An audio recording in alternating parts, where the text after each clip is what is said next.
gosh, we couldn't be more excited. It is a big move, but it's also some familiar territory because we've played the likes of Northwestern and, certainly added Maryland and Rutgers to our schedule. But Ohio State's, Penn State's, we're pretty familiar from the American Lacrosse Conference.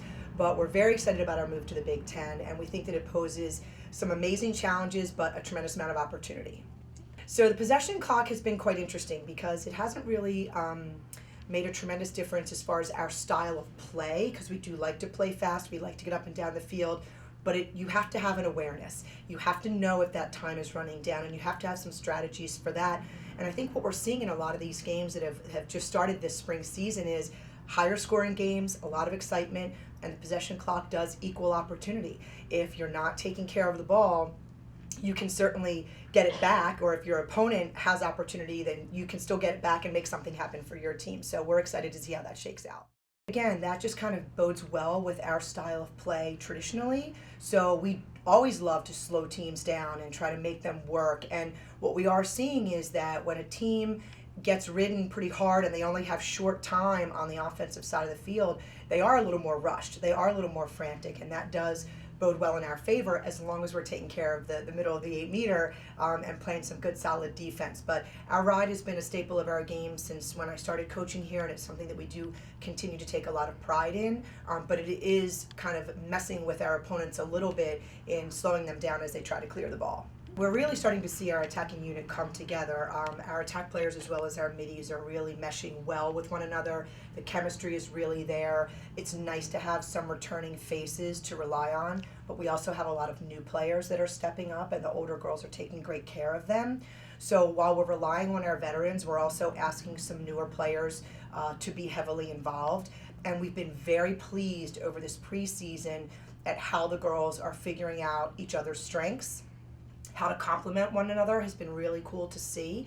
And right now, Emily Kennel is just a phenomenal player to lead our offense, and she makes everybody around her better. So we're excited to see how that shakes out. We have Hayley Schweitzer, who's a returning midfielder for us and who did also take draws last year along with Shannon Fitzgerald. Both of them have different draw techniques and styles, and they're also complemented by Lexi Souter, who's a freshman coming in, and Eva Klaus, who both have very strong draw techniques. So we think that we have a good variety at the draw. Last year, Danae was called on basically herself to win a lot of draws for us and to make a lot happen at the draw circle. But now I think what we're gonna see is a number of faces who have different styles, who have different techniques, and we're gonna ask them to bring that to the draw. So hopefully it'll make us a little harder to scout. Nicole DeMoss is doing a tremendous job. Maggie Friel, as a junior, one of the fastest players on our team, is really coming into her own. And again, we have a lot of youth in the midfield. We have Lexi Souter, Eva Klaus, Becca Boyle, Caroline Hogue.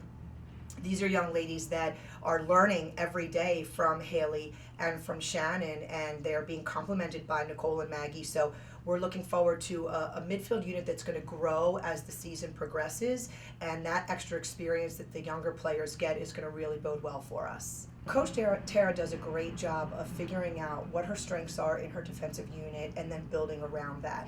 And her core strengths are Maddie Bowden and Nevi Fernandez, and they've done a tremendous job of bringing some of our additional defenders along. Emily Verica has done a great job now coming into her own as a junior. We've got some young faces out there, especially some middies. The defensive unit has to take care of the middies as well. But what Tara's done is she's really taught fundamentally sound techniques to the whole core defensive unit. They're building off of their success from last year. Yes, we have some big shoes to replace, but that provides opportunity.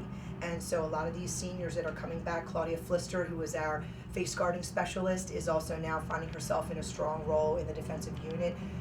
The girls are really stepping up, and we're really excited to see that. And now the biggest thing that they're developing with one another is chemistry, because that's what Kirsty and Josie had. They played together for so long, they had tremendous chemistry, and that's what we're seeing developing on the defensive end.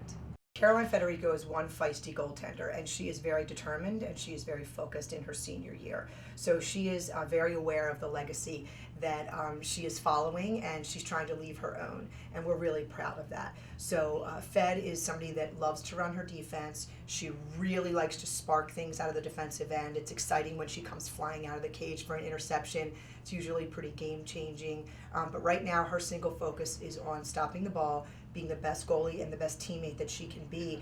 And in her senior year, she's somebody that's really taken advantage of enjoying every minute that she has in her final spring season. We know, of course, being in the Big Ten, it doesn't get much stronger than that. We play some formidable opponents, which we're looking forward to. But right now, our singular focus is on American. Every single team we play is going to bring their best game against Hopkins, and we know that. So our schedule does seem to progress throughout the season. We end with our conference play towards the end of the spring against all of our Big Ten opponents. But in between the beginning and the end, we've got some real strength, teams that do very well across the country, and we're excited to see how we can do against them. And what we do is we provide ourselves opportunity. The better teams we play, the more we challenge ourselves, the more prepared we're going to be at the end of the season, and we get right into it on Wednesday.